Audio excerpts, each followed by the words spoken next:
मैं doctor SP Sharma, chief economist, PhD chamber of commerce and industry. हमारा जो vision है, जो 2030 के लिए सरकार ने जो टारगेट रखा है $2 ट्रिलियन अचीव करने का, जिसमें से 1 ट्रिलियन सर्विसेज एक्सपोर्ट रहेंगे, 1 ट्रिलियन जो है मर्चेंडाइज एक्सपोर्ट्स रहेंगे। तो उसमें हमारी रेजिलियंस कैसी है, हमने लास्ट के जो 2 इयर्स हैं, जो पोस्ट कोविड जिनको हम 2021 और 22 में कैसी हमने परफॉर्मेंस की है, उसमें हमने देखा कि हमारी जो इकॉनमी है, हमारे जो एक्सपोर्ट्स हैं, वो टॉप 20 एक्सपोर्टर्स में सबसे ज़्यादा रेजिलियंट एक्सपोर्ट्स रहे हैं। हमारी जो ग्रोथ है वो टॉप 20 एक्सपोर्टर से ज़्यादा है। उसके बाद हमने देखा कि हमारे इमर्जिंग जो डेस्टिनेशन कंट्रीज़ हैं, उनके साथ हमारा कैसे एक्सपोर्ट ग्रो कर रहा है। टॉप 25 कंट्रीज़ का एनालिसिस किया गया। उसके बाद फिर कमोडिटीज़ का एनालिसिस किया गया।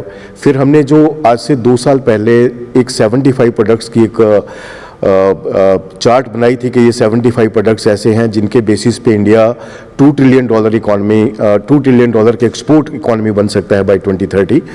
तो उनका हमने ग्रोथ देखा, तो वो प्रोडक्ट हैं जो वाकई बहुत अच्छे रेट पे ग्रो कर रहे हैं, और उनका जो ग्रोथ रेट है वो 11% है, और जो ओवरऑल एक्सपोर्ट ग्रो किए वो 6% पे ग्रो किए हैं। तो ये 75 प्रोडक्ट्स जो है, जो इनकी कैपेसिटी बिल्डिंग के साथ साथ जब हम इनको स्टेट्स में आइडेंटिफाई करते हैं कौन सी स्टेट किस प्रोडक्ट को प्रोड्यूस करती है, तो उससे कैपेसिटी बिल्डिंग होगी। कैपेसिटी बिल्डिंग से जो इनके वॉल्यूम्स हैं, क्योंकि ऑलरेडी हम इन प्रोडक्ट्स को एक्सपोर्ट कर रहे हैं इंटरनेशनल मार्केट में, जो $222 अरब का एक्सपोर्ट है इन प्रोडक्ट्स में, जो कि लगभग कोई इंडिया के 50% के आसपास बन जाता है इंडिया के टोटल एक्सपोर्ट का। लेकिन इस वॉल्यूम को और बहुत ज़्यादा हम आगे बढ़ा सकते हैं। वो कैसे? क्योंकि जो वर्ल्ड डिमांड है इन वॉल्यूम्स में, वो USD 3838 $3,838 अरब का डिमांड है पूरे वर्ल्ड में, लेकिन हम उसका $222 अरब ही एक्सपोर्ट कर पाते हैं, which is 6% of the total exports in such products. तो इनमें हम बहुत ज़्यादा वॉल्यूम आगे इंक्रीज कर सकते हैं। तो ये हमें एनालिसिस अपने रिपोर्ट में दिया है, जिससे हमारा जो लक्ष्य है $2 ट्रिलियन अचीव करने का, वो हम आगे उसको अच्छे से अचीव कर पाएंगे जब हम इन ऐसे जो हाई पोटेंशियल प्रोडक्ट्स हैं उनको ज़्यादा से ज़्यादा ग्रोथ करेंगे।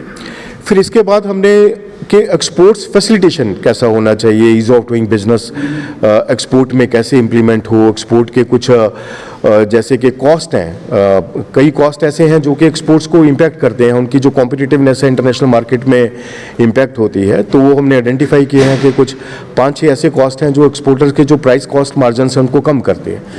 तो एक्सपोर्ट कॉम्पिटिटिवनेस इंक्रीज करने के लिए हमने सजेशंस दी हैं। तो ओवरऑल हमने एक्सपोर्ट रेजिलियंस के साथ साथ जो हमारे एक्सपोर्ट डेस्टिनेशंस कंट्रीज़ हैं, जो हाई पोटेंशियल एक्सपोर्ट कमोडिटीज़ हैं, और जो ease of doing business, ease of doing exports कैसे हो सकता है, पूरा एक विश्लेषण हमारे रिपोर्ट में बनाया गया। Thank you. हिंदी में बोल रहे हैं। मेरा नाम डॉक्टर रंजीत मेहता है, मैं एग्जीक्यूटिव डायरेक्टर हूँ PhD chamber of commerce and industry में।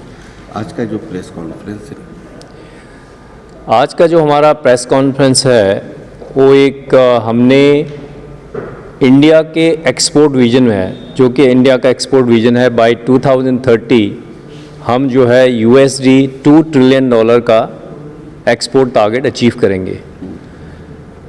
PhD chamber of commerce and industry के रिसर्च ब्यूरो के जो चीफ हैं डॉक्टर एसपी शर्मा, पूरी टीम ने मिलके एक रिसर्च रिपोर्ट बनाई है। उसमें हमने एक पूरा रोड मैप दिया है, पूरा एनालिसिस दिया है, किस तरीके से हम जो इंडिया ने एक